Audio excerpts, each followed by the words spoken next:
civilian car. As I was waiting for it to move out,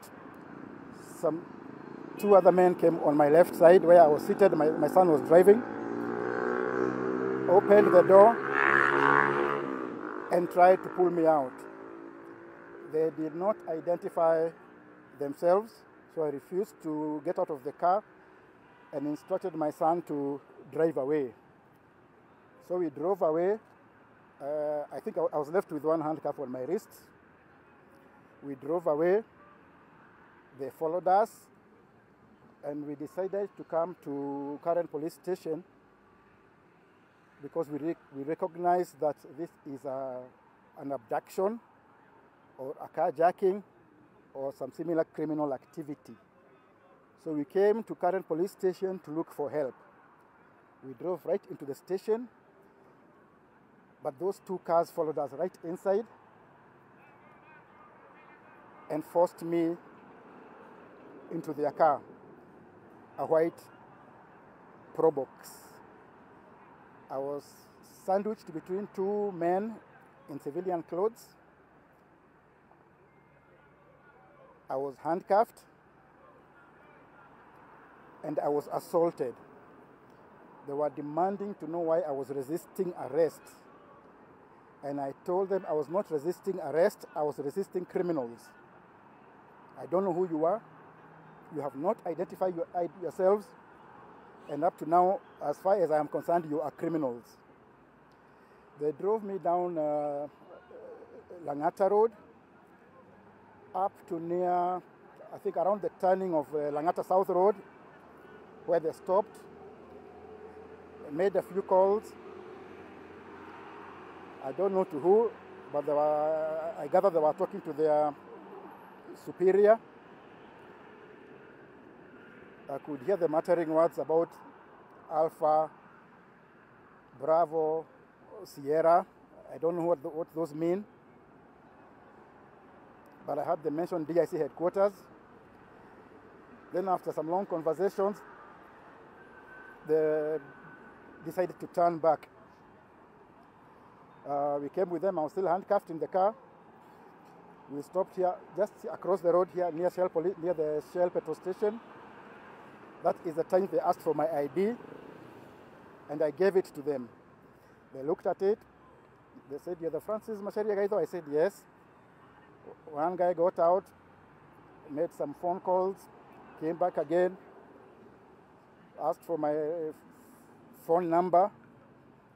I refused to give it to him. They had previously asked for my phone also, which I did not have with me because I had left it with my son. After another long telephone conversation, they came back and the guy sitting behind was asked to remove my handcuffs. Then they told me it was a case of mistaken identity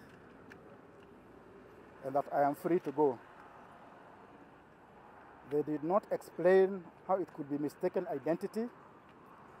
They did not explain how they could have trailed me right from my home or near my home if it was indeed the case of mistaken identity. So as far as I was concerned, those were still criminals. Anyway, they brought me back to Karen police station from where they had abducted me in the first place, and they went away. They were telling me now I can go home. But I said, no, I am not going home. First, I will report an attempted abduction. This is a criminal offense. So I have already recorded an incident, reported a crime. It is in the occurrence book. Now I am waiting to write a statement. They have been telling me to go to DCI headquarters to report there, but I said no, the incident happened here within the precincts of Karen police station. So any statement I write, I will write it here at Karen police station. I got a call from the DC, from the OCPD Langata. She was telling me to go and talk to her there. I said no. If she wants to talk to me, she can come here. Now she has told me that they are sending somebody from Langata, which is the mother police station for this area, to come and take my statement. So that is what I am waiting for. Are you convinced that the intimidation that has happened to you today is connected to the work that you do, the articles that you've been writing? Certainly. As we have seen all these abductions, I am not the first media person to be abducted or to be arrested. It is clear that all these things are connected, that the police are operating outside the law to arrest, intimidate, harass innocent people. And on this, we must lay blame where it squarely lies. That is on the government of Kenya, on the National Police Service, on the Inspector General of the National Police Service, on the Director of DCI, and all the officers who are carrying out these rogue activities. And I think what I have to say is that we cannot sit back and allow Kenya to descend into a lawless state. And therefore, it is the duty of all who have been subjected to this kind of intimidation to follow up and to seek legal redress. How are you feeling after this awful experience? It is extremely traumatizing, because when you are abducted by unknown people who do not identify themselves, when I asked them to identify themselves or who they are, their response was that they have a Subaru, therefore I should know they are policemen, and that they have guns, therefore I should know they are policemen. And I told them that, first of all, everybody can drive a Subaru. It is not a preserve of the police. Secondly, all the criminals we know have guns, therefore that is not an identity. They refuse to show their identity cards. And I think we cannot sit back and see our country go back into a police state. We fought for democracy. We achieved what we call democracy in 1991. We cannot go back to the era of dictatorship, to the era of a police state, to the era of rogue cops who abduct people left, right, and center, and even kill people and throw their bodies away wherever they throw them away. We were told there will be no more abductions by this government. There will be no more extrajudicial killings. They are not showing that they meant it. Mr. Gaitho, in terms of your career, you've had a lot of experiences with incidences that happen to others and also yourself. Has this ever happened to you during the span of your career? So, if it hasn't ever happened, how do you think this is going to shape the future of your career? Having problems with the law enforcers comes with the job. We call it hazards of the trade. I've had my own share of problems. But in the past, when police have wanted to talk to me, they have called me and asked me whatever questions they wanted. I have never had to go through abduction, kidnapping by people who I do not know whether they are police or whether they are terrorists. And up to now, I don't know whether those were policemen or terrorists. We don't know. So we will be demanding a proper accountability, a proper explanation from all those who are responsible and who claim that they are in charge of security in Kenya. Are you reading a pattern from what happened yesterday with the shooting of a journalist and now today? Is it something that you feel? Yesterday, a journalist who was covering the protests in Nakuru was shot at close range by police officers. We have had many other cases of journalists being mistreated and beaten. And I think just yesterday there were statements from Kenya Editors Guild, of which I am a member. There was a statement from KUJ. There was a statement from Association of Media Women in Kenya. There was a statement from Media Council of Kenya on the journalist who was shot. Obviously, those statements are not being taken seriously. So we must now seek remedy in the courts. Labda niombe kuuliza, najua pia wakati haya yote yalikuwa yanafanyika, Andrew mwanao alikuwa anarekodi, sijui yeye yuko aje sasa hivi, na ikizingatiwa kwamba ilifanyika ndani ya kituo cha polisi, mahali ambapo ni salama, ulikuwa unatafuta usalama. Andrew, my son, ako sawa. He was very brave. He was the one driving and managed to drive me away right into the station. He's also the one who managed to take a video of what was happening and also to share that video in various, let's say with my friends and family. But obviously an 18-year-old young man going through that, seeing his father abducted in a very brutal, violent fashion must be very traumatizing for him. It is traumatizing for my other children who are all here, who got the news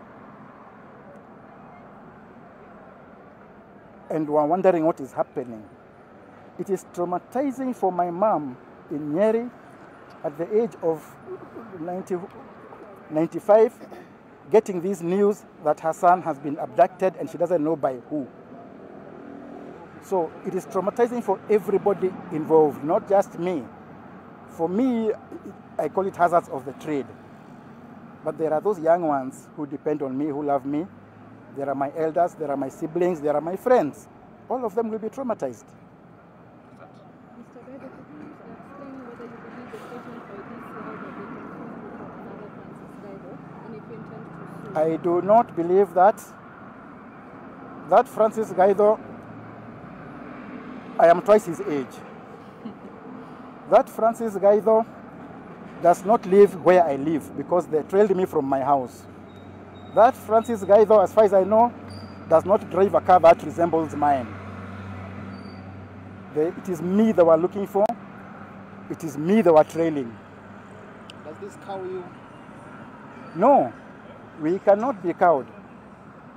I think we were there during the struggle against the one-party dictatorship. If we resisted Moi, who are these ones? Yes. Asante sana. Tusikie kutoka kwa rais. I don't know if this would be allowed, but would it be possible to also hear from Andrew what he experiences? No. Okay. Now you can get to switch positions.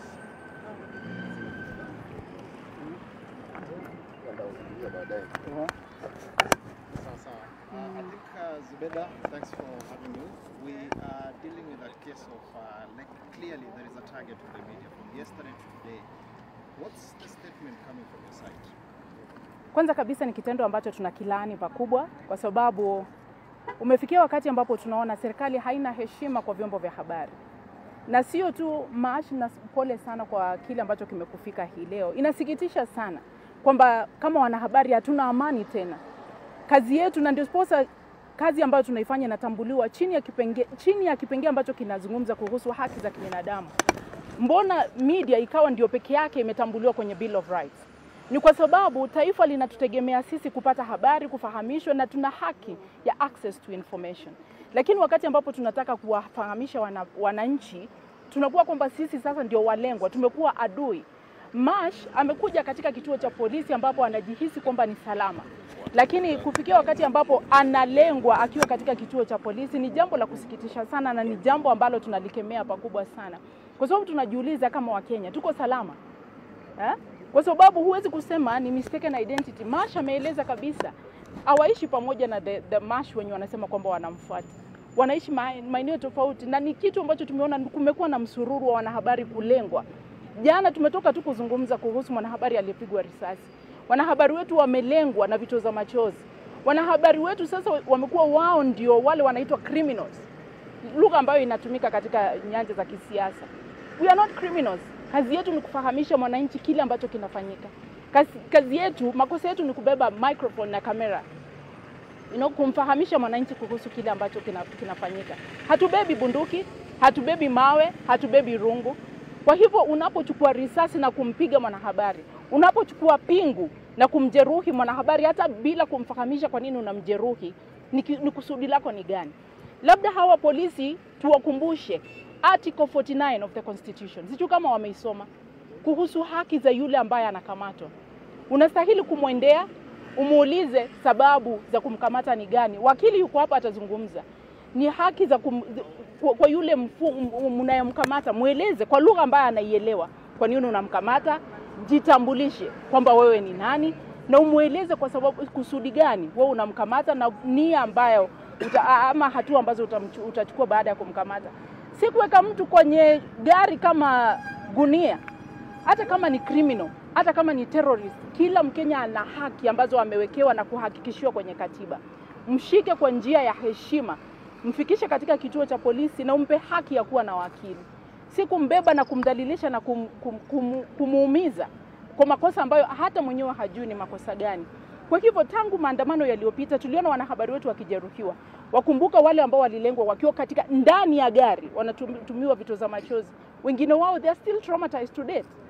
Tumeshauriana na DCI, tumeshauriana na DPP, tumeshauriana na IG, lakini nadhani namna ambavyo Masha amesema hapa, statements hazitoshi.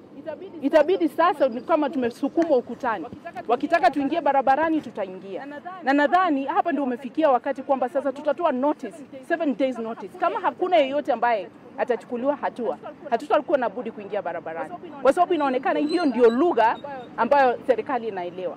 Kwa sababu umefika wakati ni kwamba sijui nini kinachofichwa.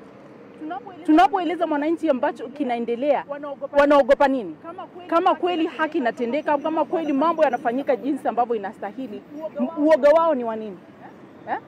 Hatutakubali vyombo vya habari kudhalilishwa na kuhujumiwa namna ambavyo inaendelea. Ule wakati mwingine walisema mkichapisha taarifa fulani hatutawapatia matangazo. Kila wakati ni vitisho. Mkiangazia kinaendelea tutawazima.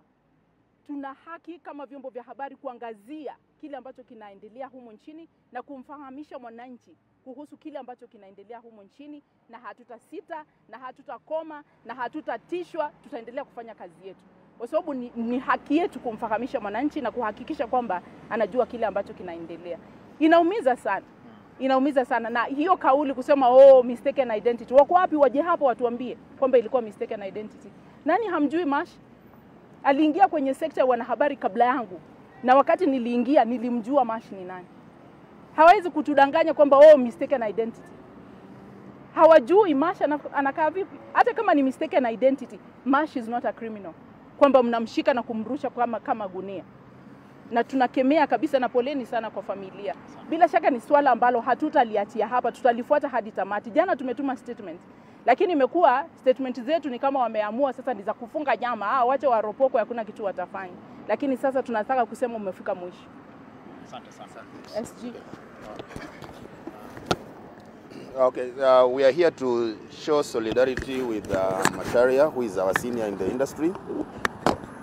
And first of all, we condemn what happened today, and that is just a way of intimidating journalists so that they should not report what is going on in the country. And just to tell the people who sent these abductors is to know that actually we are going to be louder. We are actually going to be more bold so that we're able to inform the country what is going on. If they think that by intimidating journalists they are going to enforce information darkness, we must warn them that actually we are going to be louder. And we have to assure Kenyans that despite all these intimidations, we are going to give Kenyans credible and reliable information from what is happening in the country. We saw this happening last year during the protests, where the media was targeted, and even journalists were targeted individually so that they can scare us from reporting what is going on. We can only send a notice to them and also to journalists from wherever they are. Please go out with your tools of trade. Let us expose what is going on. If Kenyans are being killed, if Kenyans are being abducted, please come out and say it as it is. Don't be intimidated. We know yesterday a journalist was shot in Nakuru, 3 rubber bullets targeting her, and that is not by mistake.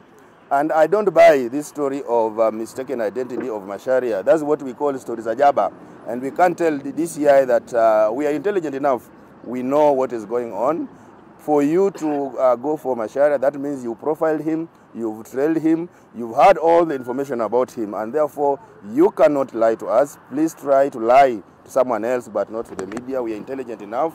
We know that this is we are treating this as a case of abduction, and it will go down in our history that in 2024, a journalist was abducted in Nairobi. So that is what we are sending out. And like the president of KEG has said, journalists to be on the standby. We are consulting and we'll be issuing a notice, even if it means that we'll also do our peaceful protest. We will announce that and we'll choose a day so that, again, we are not infiltrated and people don't take advantage of our peaceful protest to destroy property and to loot. But we will also announce a nationwide protest like we did in 2014 when we said enough is enough. And this time around again, we'll say enough is enough.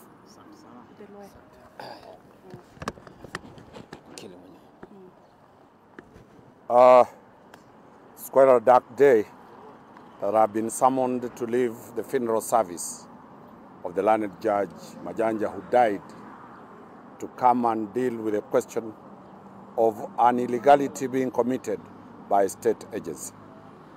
I have now full instructions from all the stakeholders in the media industry to pursue this matter legally.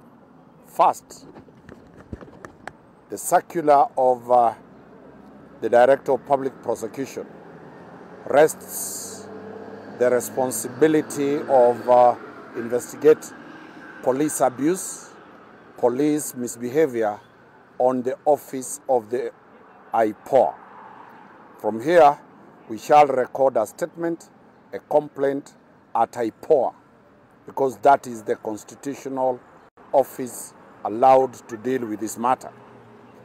After that, we shall institute a suit to compel IPOA and the National Police Service Commission to interdict the police officers who are involved in the act that has been committed to one of the journalists, a prominent journalist, a name in the industry that anybody cannot claim that they do not know him, that they went for him with a mistaken identity.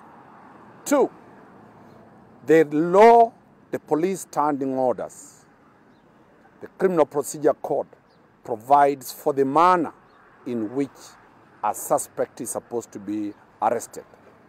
Nobody is saying Macharia Gaitho cannot commit a crime. He can commit a crime. He's not above the law, but the law must be applied when arresting him, when charging him, when arraigning him before a police cell for him to be transmitted to court.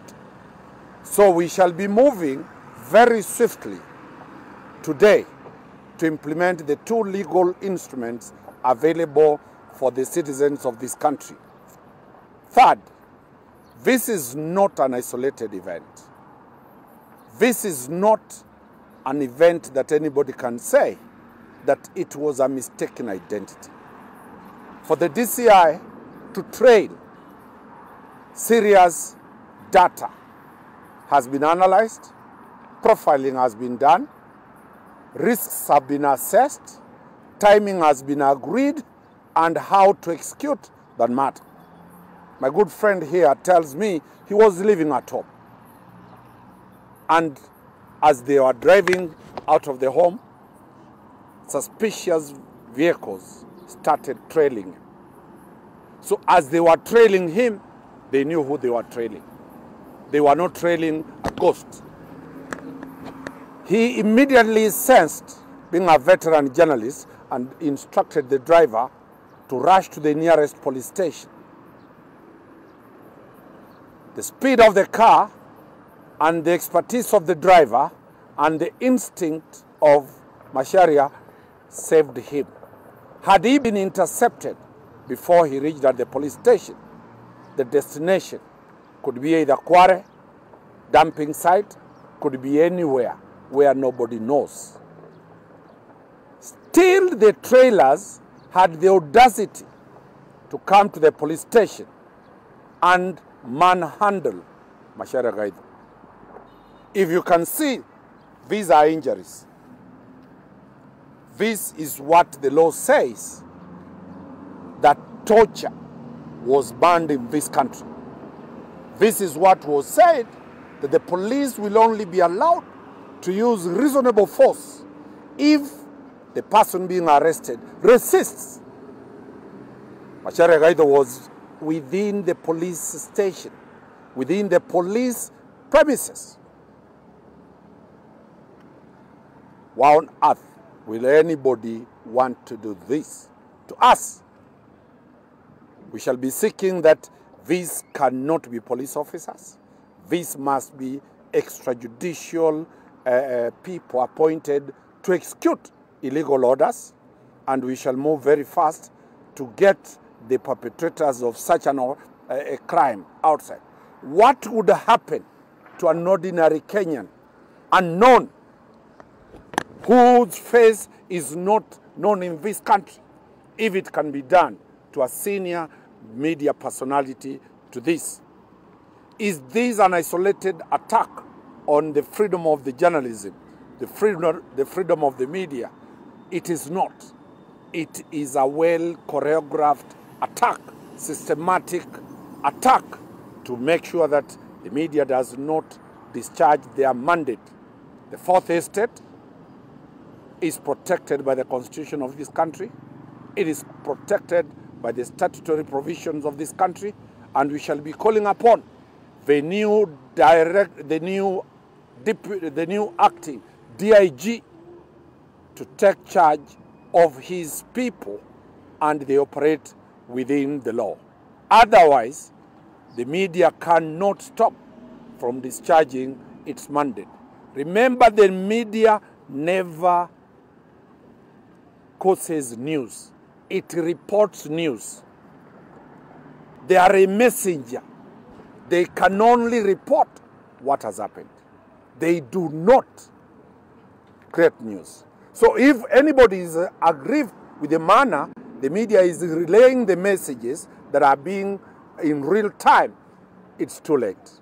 The media will discharge its mandate today, tomorrow, yesterday, and for all the time that the country is a democratically country that is being governed by the country. So, on notice of this, we shall be in your offices shortly to put the statement so that we record that statement, and we expect by close of business today, the perpetrators will have been arrested and have been, the file being forwarded to the Director of Public Prosecution for the singular purpose to prosecute.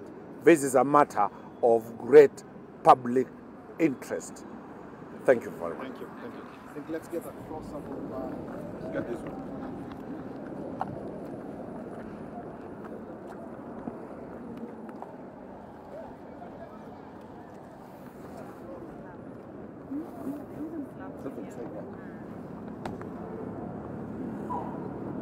Yeah.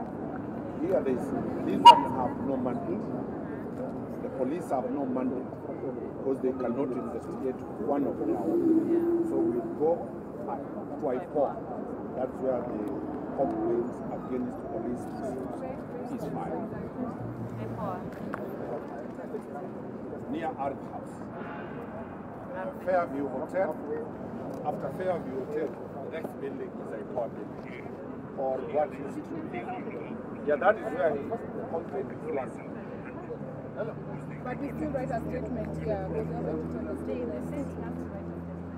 The police have no role when investigating their own. they will cover up. The law, and this is the circular, I want